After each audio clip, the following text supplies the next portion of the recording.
Chapter 3 The Little Professor. Billy liked Brooklyn. He liked best climbing the hill behind the Sinus's big house at night, lying on his back and gazing at the stars. He loved the night and he loved the constellations. I used to go out with him to his hilltop, wrote Sarah, but he soon told me he could see better and think more clearly when he was alone. Billy had reached legal school age. Despite the fact that he could now speak and read at least 8 languages, he would have to attend classes with other 6-year-olds who did not yet read English or know how to print their names. His parents chose the Runkle School, a public school on Fisher Hill near their home. Sarah took Billy for a pre-enrollment test to determine whether the boy knew his letters. When asked if he knew how to read, Billy suggested a spot on Shakespeare. He carried a volume of the Bard with him wherever he went. To the teacher's bewilderment, Billy delivered with full expression the first scene of the first act of Julius Caesar. Having satisfied the entrance requirements, Billy began grammar school. Popular myth has it that he arrived at the school the first day at 9 a.m., and when his mother came to pick him up at lunchtime, he was in the 3rd grade. This is a slight exaggeration. It actually took him 3 days to go from the 1st to 3rd grade. When his mother did pick him up that first day, however, he was instructing his teacher in a new way to do fractions. An excellent account of his grammar school days appeared in the Boston Transcript. Naturally, the teachers of the primary school felt weighed down with the responsibility for so rare a child, and were not a little embarrassed in managing him in class.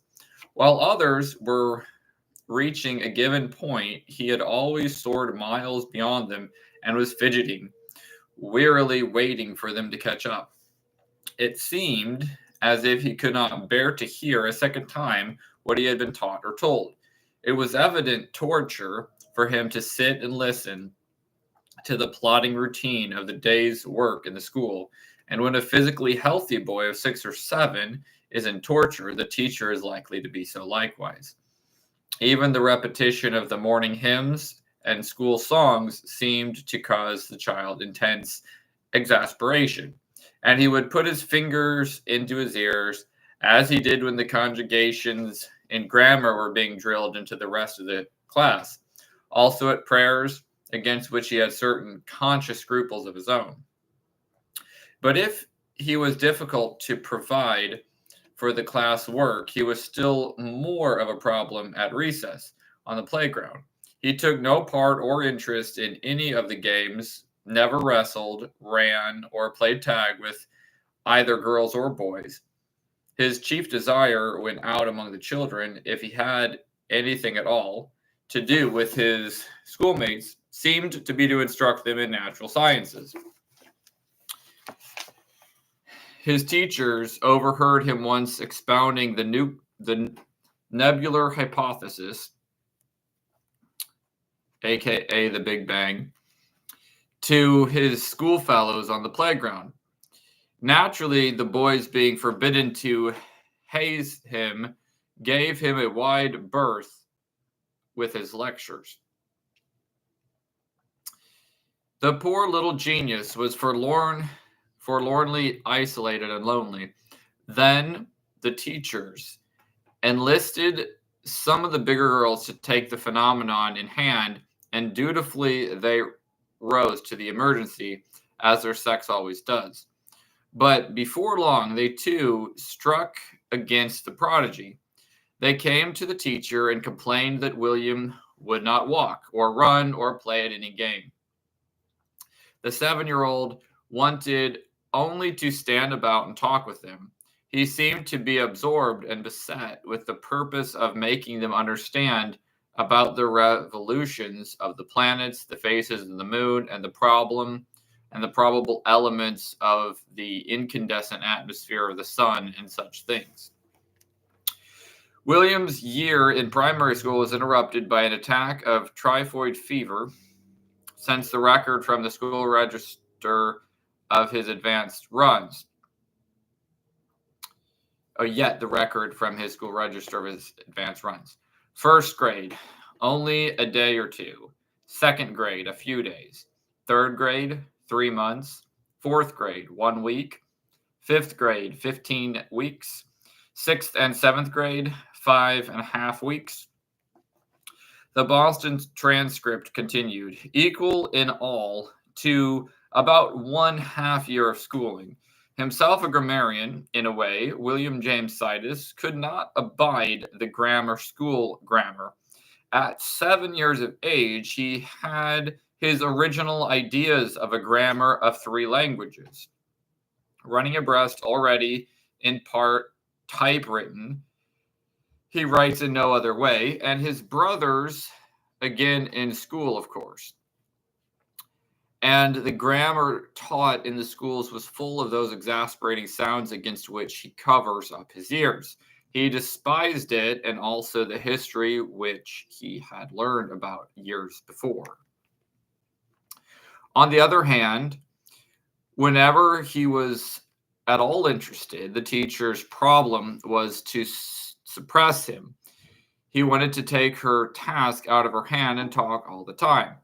Started on any such question or allusion coming up to the class. He was full and ready to speak, and if allowed to have his way, would keep the children busy and entertained to the exclusion of everything else set down in the school curriculum. In the shop room, he was intensely curious, busy and eager, and the greatest care had to be taken lest he cut himself with rash handling of edged tools. His nervous rapidity in accomplishing whatever he was set to do made him a greater care for the instructors than the slowest dullards. Care had to be taken, too, not to feed his vanity with the wonder and admiration which the stupefied teachers often could not conceal at his performances. They seemed to have been wholly conscientious and even tender with the wonder child. They had one boy trained to look specially after him to see that he did not injure himself by his obliviousness to sublunary things. As, for instance, to follow him up at the end of school and see that he did not get out and start for home, as he was liable to do without putting on either a hat or overcoat. As one might imagine, Billy's classroom antics were aggravating his teachers, who were already intimidated by the fact that he knew more than they did. Billy graduated after a mere 7 months, in the words of the Boston Herald. He told his teachers he'd just as soon leave school. He knew all that they could teach him anyway. He said this without self-pride, as one states a simple truth. And it was the truth. He added that in a very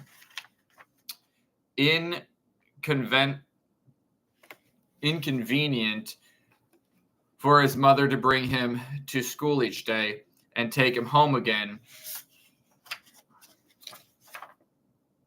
He added that it was very inconvenient for his mother to bring him to school each day and to take him home again, but that she had to do it because he was horribly afraid of dogs. Perhaps Billy's fear of dogs was inherited from his mother, so strong was her phobia that in her 70s she wrote, "In my childhood, I got 2 ideas that shaped my life. I thought I could do anything, and I was afraid of nothing but dogs." Billy did have a pet cat, which he adored. In spite of Billy's advancement in nearly every academic field, there was one curious omission: mathematics. According to H. Addington Bruce, the writer who was a close friend of the Siduses, Billy had developed an aversion to mathematics during his stint in grammar school. Bruce wrote that no subject could possibly have been more distasteful to him, that he seemed unable or unwilling to grasp it. This contradicts later newspaper accounts that of Billy showing mathematical brilliance at 6. However, since Bruce was a very close friend of the Siduses, he is probably an accurate source on this important point. Boris and Sarah did not react to Billy's aversion by overtly pushing him to study arithmetic. Instead, they bought toys, dominoes, and marbles, and invented games requiring a knowledge of addition, subtraction, multiplication, and division. For a few hours every night, Boris and Sarah played with their son, according to Bruce, deftly managing matters so that his interest in time shifted from the toys to the principles underlying their use. Boris also, in the boys' presence, continually discussed with Mrs. Sidus questions involving the practical application of arithmetic and suggesting its importance in the affairs of everyday life. This technique must have worked well. Billy's plunge into the realm of numbers began at the age of 7.5 and followed a meteoric course for the next decade. Although Boris and Sarah did not technically push Billy to study math, for the first time they had exerted pressure. Previously, if we were to believe their reports, they had nurtured, nudged, and guided Billy's explorations and passions, but had never before steered him toward something he hated. Despite their success in interesting him in math, this steering may have been responsible for disastrous consequences that would not manifest for years to come. In short, Billy surpassed his father in mathematical ability. At the age of 8, he accomplished the spectacular feat of devising a new table of logarithms using a base 12 instead of the normal base 10, a favorite anecdote of the press in future years. One evening, when the Siduses were entertaining a Harvard mathematics professor, Dr. E.V. Huntington, Billy whiled away the time by reading the galleys of the professor's latest book. The boy noted several errors in the text and pointed them out to Dr. Huntington, who duly revised his work. Math, astronomy, languages, anatomy, map, and calendar making, and grammar were not the only subjects occupying Billy's 8-year-old mind. He had developed an avid interest in politics, an unusual interest for a mathematical and linguistic prodigy. He frequently wandered into Brooklyn stores to discuss politics with the shopkeepers. Every day, he retreated into his room with the morning newspapers, paying particular attention to the political events. He had developed his own speed reading system and had total recall of all that he had read. Between the ages of 6 and 8, Billy wrote at least 4 books. 2 of them, textbooks on anatomy and astronomy, are lost. The remaining 2 represent his feats in the fields of grammar, linguistics, and mathematics. They are written in textbook style with all the childish charm and imitation school books and all the imitation of school books. The first, a grammar, begins with the announcement of authorship. Mr. Professor Dr. William James Sidus, professor in calendars and talker of English, Latin, and Greek grammar, born 1898 and began his books on November 24th, better July 1st, 1905, when he was less than 7.5 years old, and wrote books on astronomy, calendars, English grammar, and compends on it. This is followed by the pun introduction. My book, the reader, my book. But the rest is no nonsense. A reduction of the principles and forms of grammar to a succinct 41 pages. The book differs from other grammars primarily on its brevity and minimum of repetition. While Billy invented nothing in this book, it is still a remarkable achievement. How many intelligent adults have mastered the rules of English? Curiously, though, while the abstract principles of grammar are clear and accurate, Billy occasionally slips and makes a grammatical error himself. For example, the subject part is, what is the sentence about?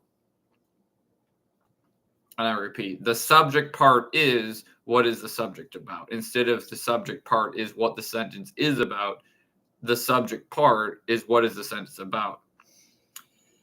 This selection of examples ranges from the cute conjunctions join words together as rain and sunshine, wind or weather. Conjunction sentences unite as kittens scratch and puppies bite. To the unexpected, as in the example of the third person, Pope Gregory XIII was the greatest man. While most children would choose George Washington or Buffalo Bill, Billy's interest already lay elsewhere. His example of interjections are particularly charming. An interjection shows surprise, his "oh, how pretty, ah, how wise." Principal ones. The principal interjections are aha, ah, alas, alack, hey, hurrah, whoza, ha, ho, hello, hist, hush, fo, fe, mum, oh, pish, pshaw, tush, whoa, etc. And following is the only reference to fathers used in illustrative purposes. I am sorry that Papa left. I am sorry that he left. The only reference to mothers is strikingly different. The persons are named first, second, and third. The first person is a speaker, as I, Paul, have written. The second person is the hearer, as mother. What is the trouble with your brain? Billy's most ambitious product in this period was the invention of a new language, Vendergood.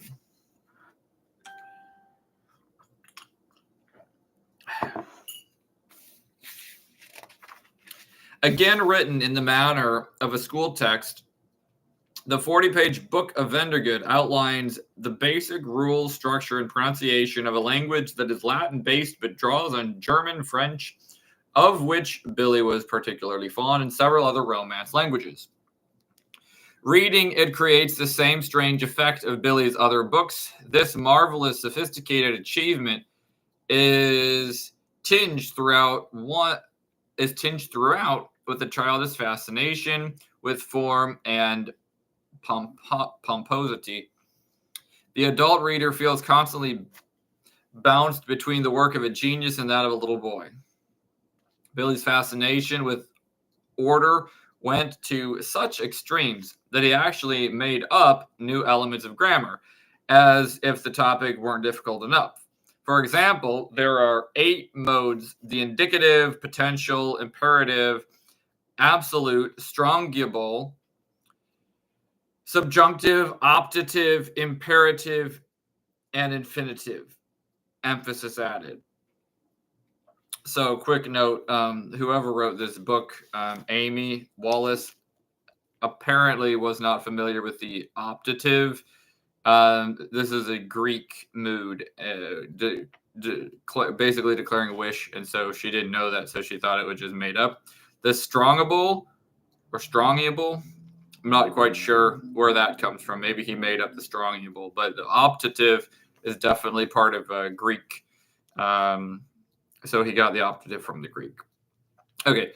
Chapters bear such intimidating titles as imperfect and future indicative active, hardly layman's lingo.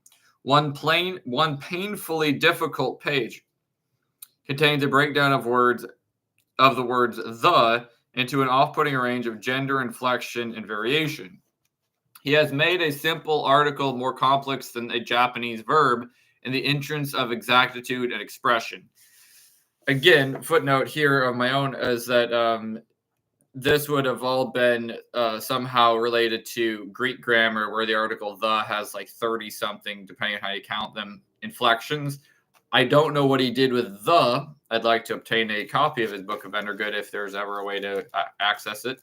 But as far as that, it wasn't just made up out of nowhere. He was definitely basing this off of Greek grammar, is what he was doing. Okay, so if you're not a Greek grammarian, it might be difficult to know what in the world was going on. Other parts of Vendergood are refreshingly clear and simple. such as the explanation of the origin of Roman numerals. This, along with several pages of hard mathematics, is injected into the Book of Vendergood in the interest of promoting a mass move to base 12 instead of base 10. Billy refers this explanation for the change. Roman numerals are not all founded on the same principle. The first three are founded on the fingers. I or 1 is the shape of the one finger. V5 is nearly the shape of a hand, which has 5 fingers. X10 is the shape of 2 hands crossing each other at the elbow, in which the hands together seek 10 fingers. C100 is from the Latin centum. 1,000 from the Latin mille. The use of denary scale is easily seen, for we have 10 fingers. The reason for introducing a duodenary scale in Vendergood is seen as follows. The unit in selling things is 12. Of those things, in 12 is the smallest number that has 4 factors. The numbers in Vendergood are then given in base 12. Ace 1, duet 2, tray 3, quar 4, queen 5, 6, sape 7, oi 8, non 9, etchem 10, 11 deck 12, ace deck 13. Most examples are presented in the form of tests. Translate into Vendergood. Do I love the young man? And in Vendergood, he's got Amevone the Nia. This is where I want to actually pause a second to comment on this. So, because it's quite fascinating, this language. So, the text, amevo, okay, it's definitely stemming from the Latin word amo, amare, amavi, amatum. Amevo almost looks a little French, amevo, but it's not necessarily. This is where it's a little bit tricky. Amevo, it's not like amabo or amebo. I'm not right sure what he's doing with the adding of an EV, if that's trying to make it subjunctive or anything. I'm not sure. But at the same time, this is his own language. It's a Latin-based verb. And then he's got Greek-based nouns, and that's what everything's going to be. Is the nouns are going to be Greek, the verbs are going to be Latin. So, amevone, the nia. And then the article the is English. And so it's interesting that the article's the.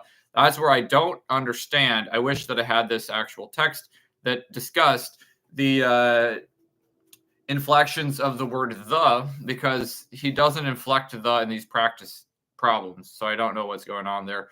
What's going to change from the? I mean, Old English did have inflections of the word the, and right now I don't see the inflecting. Okay, so we got amevo, sorry. Amevone the nia. Do I love Amevone the nia, the young man? And nia is the Greek word for a young man, and so he's taking that directly from the Greek. Sentence number 2. The bowman obscures. And so he's got the toxotis obscurit. Now, toxotis would be the bowman in Greek, and so he's literally just borrowing that word. Toxotis is the bowman, and that's the English article the, so the toxotis, and then obscurit is Latin, and so he just got Latin verb, Greek noun, and then the English article. Number 3, he's got I'm learning Vendergood, and so I'm learning Vendergood is going to be Ernie Diskewo Vendergood. So Ernie Not sure where that's coming from. I mean, it almost looks French for I, something like I, and it's in parentheses, so it's not necessary. You don't need to have the word I or ego or anything. Eoni is what he's got for I. Euni, Eoni. And then disquewo. Disquewo sounds kind of like disco. So I see again that he's got an EU instead of an EV. Amevo was what he did for the Latin word amo amevo. And disco, he's got discevo or discevo. I don't know if he's pronouncing it a V or a W. Discevo. So it sounds like he's adding this EU or EV into a verb in a first person singular present active indicative. And that's how that works. So we got Eoni, discevo, Vendergood. Number 4. What do you learn? What do you learn? And then it's singular to show that it's not a you plural. What do you singular learn? We have here Quain, and then we got Quain discoisnar. This is a tricky one. Quain, I guess, is definitely from what? Queed. Quain. And then are you singular learning? Well, desoisnar.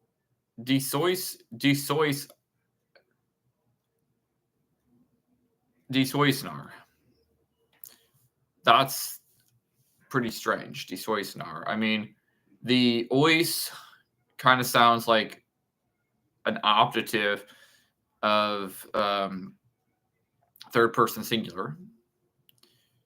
Or, sorry, second person singular. So maybe that's where it's coming from. The nar, I'm not sure. Maybe a particle. And then number 5, I obscure 10 farmers. And then that would be obscurevo etchem agricolae. Now, etchem is in his base system what he's going to call 10. Etchem because dick is 12, and he's got a base 12. So we got etchem is 10. And then obscurevo is going to be I obscure, based on that Latin stem, obscuro. He's got the EU again. So that shows that there's some kind of a pattern that he has, putting the EU in the first person singular present active indicative, or EV, as in amo, amevo, disco, discevo, and obscuro, obscurevo. Something is definitely there as a pattern that he's adding to make it his own Vandergood language. And then etchem 10, agricolae, he's just transliterating the Greek word agricolae, farmers, into Vandergood, so that he just borrowed that directly. Again, Latin-based verb, Greek-based noun, and then etchem his own made-up word for 10. So that is the end of my commentary on Vendergood for now. If you stay to the end, I'm going to read to you an email correspondence between me and one of William Sidus's cousins discussing the possibility of tracking down this book of Vendergood, because it'd be very, very interesting to actually get a copy and actually see unedited all 40 pages. That'd be great. Vendergood is simpler than Esperanto, the only comparable language. No, I actually got a comment on this. Maybe it's simpler if you know Greek and Latin. You can just, type in Greek nouns and Latin verbs. But I don't know. Esperanto is not that difficult. So its limitations are that it is difficult to pronounce and it's too streamlined to allow for many contractions. Vendergood would be an impressive achievement coming from an adult, but it came from a 7-year-old. When he was 5, Billy had devised his own method for instantly calculating the day of the week on which any given date, past or future, would fall. When he was 7.5, he wrote a 2-part book on calendars. Only the first part describing how to make a normal calendar has survived. The title page reads, First Book on Calendars by William James Sidus. The Calendar Maker, yes. Note, the book is for people to know what their own calendars are and how to make one themselves.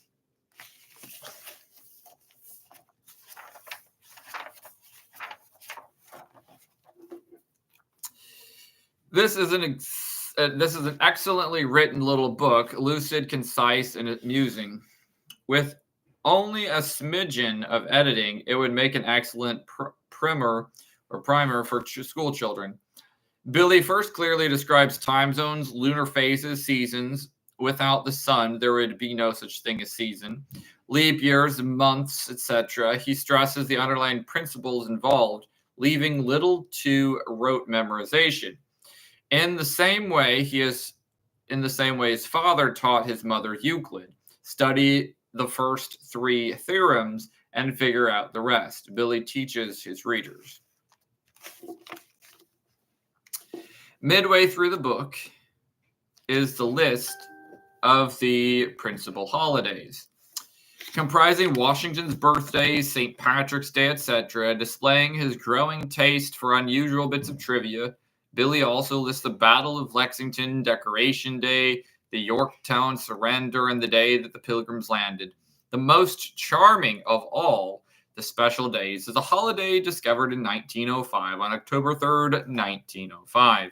The first Tuesday in October, William James Sidus had a calendar on his bookshelf, on his bookcase, and put it on his bureau, etc. And since then, it was called Calendar Moving Day.